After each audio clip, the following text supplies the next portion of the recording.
పరిశుద్ధాత్మ ఎక్కడ ఉండునో అక్కడ విడుదల ఉండును. మనుషులందరిపైన నా ఆత్మను కుమ్మరించదనని ప్రభువు సెలవిచ్చుచున్నాడు. ప్రభు ఆత్మ నా మీదకి దిగి వచ్చినది. దీనులకు సువార్తవానము ప్రకటించుటకు నన్ను అభిషేకించెను. ఎవరైతే పరిశుద్ధాత్మ మూలముగా నడిపబడుదురో వారంతా దేవుని కుమారులుగా నుందురు. పరిశుద్ధాత్మ మీ మీదికి వచ్చినప్పుడు యూదయ, సమరయ, గలిలయ మాత్రమే కాక బూదిగంతము వరకును మీరు నాకు సాక్షిగా ఉందురు.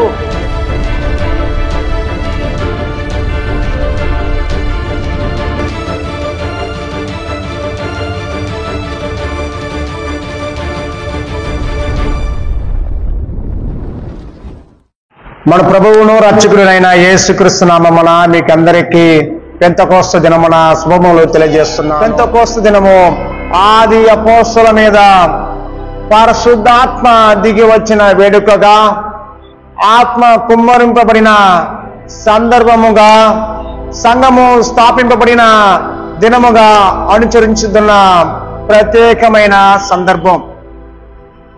పెంతెకోస్తు అంటే 50 అను సంఖ్యను సూచించున్నది. పెంతెకోస్తు అనినది యూదుల 50 దినమున అనుసరించు పండుగ. దీని మనం పాత నిబంధనలు చూడగలం. పెంతెకోస్తు దినమున 120కి పైన అపోస్తల శిష్యులను, ఆదిమ సంఘం యొక్క అపోస్తలను యెరూషలేము పట్టణంలో రాష్ట్ర ప్రదేశమున కూడి వేదవాక్యమును ధ్యానించుచు ఎడతెగక ప్రార్థనలో నిమగ్నమై ఉన్న వేళ అతి వేగముగా వీచు బలమైన గాలి వంటి ఒక ధ్వని ఆకాశము నుండి అకస్మాత్తుగా వారు కూర్చుంటే ఇల్లంతా నిండబడేను. అగ్ని జ్వాల వంటి నాలుకలు విభజింపబడి నట్టుగా వారికి కనబడి వారిలో ఒక్కొక్కరిని మీద వాళ్ళగా వారు పరిశుద్ధాత్మతో నింపబడిన వారే వాక్శక్తి అనుగ్రహించిన కొలది అన్య భాషలతో మాట్లాడసాగిరని చెప్పబడి, తెలియని భాషలతో మాట్లాడసాగిరి, దేవుని స్తుతించసాగిరి, దేవుణ్ణి కొనియాడ సాగుచున్న సందర్భం. నా ప్రియ సహోదర, నా ప్రియ సంగమా, పరిశుద్ధాత్మ వాళ్ళని కుమ్మరించినప్పుడు వాళ్ళకి తెలియని భాషలతో మాట్లాడు సందర్భం, వాళ్ళకి తెలియని భాషలతో దేవుని స్తుతించు సందర్భం,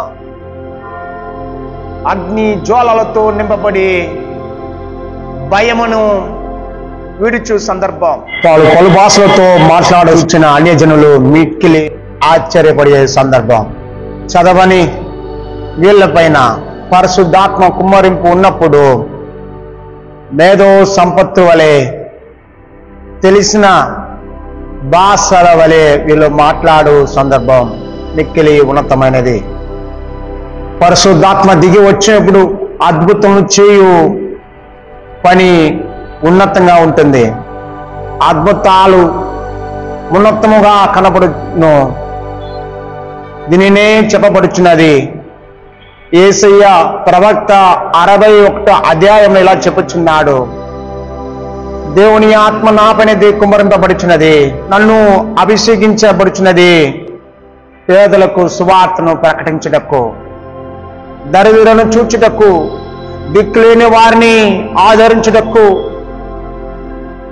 నన్ను అభిషేకించునని చెప్పబడుచున్నది. కలిగిన హృదయము గల వారిని దృఢపరచుటకును, సియోనులో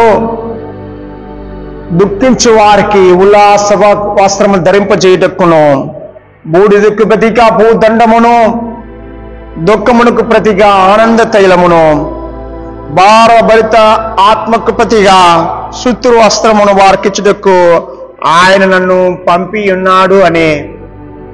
దేవుని ఆత్మ నాలో ఉన్నప్పుడు, నన్ను అభిషేకం చేయించినప్పుడు నలిగిన వారికి, విరిగిన వారికి ఆదరించు మనిషిగా, వాళ్ళని ఆదుకొను వ్యక్తిగా, దేవుని ఆత్మ నన్ను నడిపించును అని యేసయ్య ప్రవర్తించు ప్రవర్తనగా మనం చూడగలం.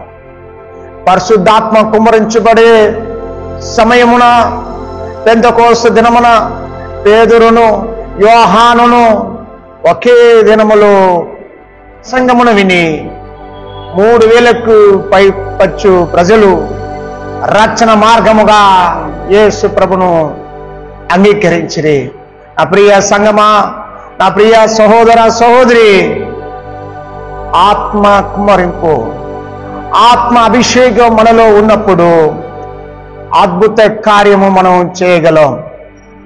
పేతురు యోహాను ఆలయం బయట నిలిచి ఉన్న బిచ్చగాడిని చూచినప్పుడు ఆ బిచ్చగాడు పేతురు యోహాను అడుగుచున్న వేళ నాకు మీరు ఇవ్వగలరా అనుచున్న సందర్భంలో నా దగ్గర వెండి బంగారము లేదు, నిన్ను స్వస్థపరచు మహత్కరమైన ఆత్మ నన్ను చుట్టున్నది. బిచ్చగాని పైన జాలిపడి వాణ్ణి స్వస్థపరిచి లేచి నడువుమని చెప్పబడే ధైర్యం పరిశుద్ధాత్మ కుమ్మరింపు మూలంగా కనబడినది. నా ప్రియ సహోదర, నా ప్రియ సంగమా, సహోదరి, పరిశుద్ధాత్మ నిన్ను ఆవరించినప్పుడు మీరు ప్రవర్తించుదురని యోవేలు ప్రవక్త చెప్పినట్టుగా మనుషులందరిపైన నా ఆత్మను కుమ్మరించదనని చెప్పుచున్నాడు. ఆయన ఆత్మ కుమ్మరించడానికి సిద్ధపడుచున్న వేళ ఆయన ఆత్మను పొందుకున్నట్టుకు నువ్వు ఆయుతముగా గలవా? ఆయన ఆత్మ నీలో ఉన్నప్పుడు దిగులుండదు. ఆయన ఆత్మ నిన్ను నడిపించినప్పుడు భయం ఉండదు. ఆయన ఆత్మ నిన్ను ఆవరించినప్పుడు సాతాను బంధకములను, లోకముల యొక్క అనేక విధమైన శోధన వేదనలను ఎదుర్కొను బలము పొందుకోగలరే. ఒక ఆశల నుండి మీరు ధైర్యము వహించి శుద్ధాత్మ మీకు కలిగించు సందర్భం ఈ పెంతెకోస్తు దినము. నా ప్రియ సంగమా, నా ప్రియ సహోదరా, ఆయన ఆత్మ కొరకు కాచి ఉందము. లోకమును ఏ విధంగా యేసుక్రీస్తు లోకమును జయించినే అదే విధముగా ఆయన ఆత్మను పొందుకొని లోక ఆశల నుండి, రోగముల నుండి, పాపముల నుండి, మానపాశం నుండి విడుదల పొందుకున్నట్టుకు ఆయతపడదము. మమ్మల్ని మిక్కిలి ప్రేమించు మా ప్రియ దేవా, నానాయి పెంతెకోస్తు దినమున విడుచున్న మా పిల్లల పైన మీ ఆత్మను కుమ్మరించము. మా పిల్లలు లోకమును జయించుటకు బలమును శక్తిని అనుగ్రహించు నానా. ఎక్కడెక్కడ నానా తల చూచలేక తల దించబడి ఉన్నారు, ఆ ప్రదేశాలంతా మీ ఆత్మత లోకమును జయించుటకు బలమును శక్తిని అనుగ్రహించినట్టుగా మిమ్మల్ని వేడుకొనుచున్నాము. యోవేలు ప్రవక్త చెప్పినట్టుగా అందరిపైన మీ ఆత్మను కుమ్మరించండి. మీకు సాక్షులుగా బతుకుటకు మీ యొక్క ఆత్మను పొంది ప్రేమలోను, యూదయలోను, సమరయలోను, బూదిగంతము వరకు సాక్షులుగా బతుకుటకు మీరు దయచేయునానా. మీరే వాళ్ళని నడిపించువరమని మా ప్రభువును రక్షకుడైన యేసుక్రీస్తు నామమున వేడుకొనుచున్నాము తండ్రి. ఆమేన్.